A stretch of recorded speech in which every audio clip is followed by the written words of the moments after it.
Hello, what's up? It's me, Elise, from my room. It is currently 8:38 p.m. and I'm gearing down for bedtime.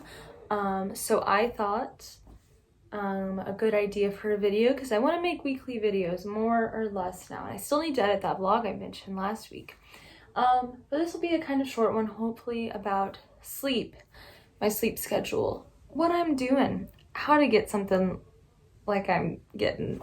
I like to have some time to wind down, and what this means for me is honestly not restricting myself from using my phone at all. I've tried that before, and it's just restricting myself from that is just not really that great for me. I have to be very strict about it, and I do see results when I do that. So if you have the control, self-control to do that, and you're fine with it and you don't really feel super attached to it, go for it. Live your truth. But I really I like to have my phone around, so I can call my boyfriend or text my friends, especially right now during this time. So yeah, I don't really stress myself out about that, but usually I'll play Animal Crossing or Pokemon Mystery Dungeon. I've been doing that lately. And the time I go to right before I go to bed, maybe from like the 8 to 9 period, and then like 9 to 10 is when I will watch a lot of YouTube. And in general, I like to be like, okay, YouTube, I get bored with the video, hopefully, and then I try not to watch anything too engaging close to like 10, and hopefully around 10 I'm bored and I just want to turn the TV off and go to bed. And around that time I am trying to kind of veer away from my phone, but if I just want to send a quick goodnight text or something, like, I'll do that. Another thing I do before going to bed is taking magnesium. I've just heard it leads to restful sleep and some other benefits. I don't take the recommended dosage. I just take one. It says like you're supposed to take 3 pills. I take one, maybe around 8, when I'm starting to think about heading to bed. And yeah, I like it a lot. I think it is good for promoting that restful sleep. If you feel like doing it, if that's what your doctor's cool with it, I don't know. But that's what I do. I've been wearing a Fitbit to track my sleep, just to kind of see, because I've started wearing this Fitbit more because it was my mom's. Anyway, it's pretty interesting, but sometimes it's a little stressful because I kind of let it set the tone for my day if I don't get enough sleep.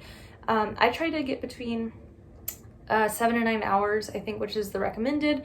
I used to be very, very, very set on getting 8 hours of sleep every night. And just for right now, currently, this is what's working for me. I seem like a very regimented, routine type person, which I am, but I really strongly believe in working with yourself and allowing yourself, listening to your body. And if your body's really pushing in one way, and it's just listen to it, and this is what works for me. So and it's how I've been able to get a lot of good restful sleep. So yes, so I go to bed, I sleep for nice 7 to 8 hours, honestly, and then I wake up at 6:30, and I've tried to be very consistent at waking up at 6:30 in the past before, and haven't been very successful. And I think it was just the environment I was in at school, but also I didn't really have much of an intention whenever I woke up, and I think that's really important to decide, wake up and have a reason for waking up early, because otherwise it's like, why am I getting 7 hours of sleep instead of getting 8 when I could have just slept in more? And I do it because there's actually a very good reason right now, which is it's hard to go for walks in my neighborhood if I start any later than about 7:30, because there are a lot of people out who are stir crazy and wanting to get out and go for walks, and I just don't like having to come into contact with them. So yeah, I wake up 6:30. I try to be out the door at or a little after 7, and it's really nice. And me and my dogs go on an hour-long walk, and that's a really good start to my morning. So yeah, again, in the morning, I don't limit myself from looking at my phone. Maybe that's a bad thing.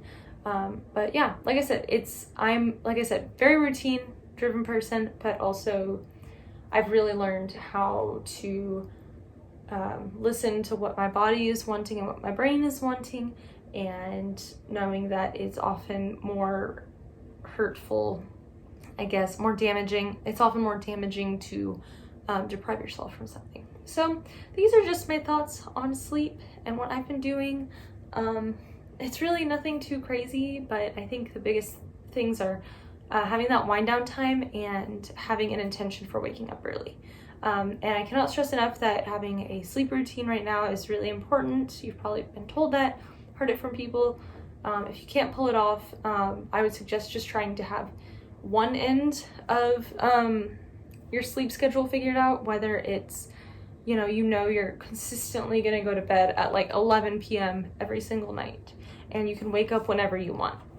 Or you can say that you will wake up at 8 every single morning, no matter how late you go to bed. Obviously try to be reasonable and within like what you can do with your with it for your health and for your sleep, but I think that's a good place to start if you're having a hard time. So anyway, these are my thoughts. I don't think this was smooth enough to be a one take, but anyway, maybe I'll get better at it. I feel like I'm getting kind of better at talking to a camera. Again, to my 103 subscribers, let me know what content you want to see. Okay, bye, subscribe, like this video. Apparently it helps. I don't know. No one's seeing it. Good night.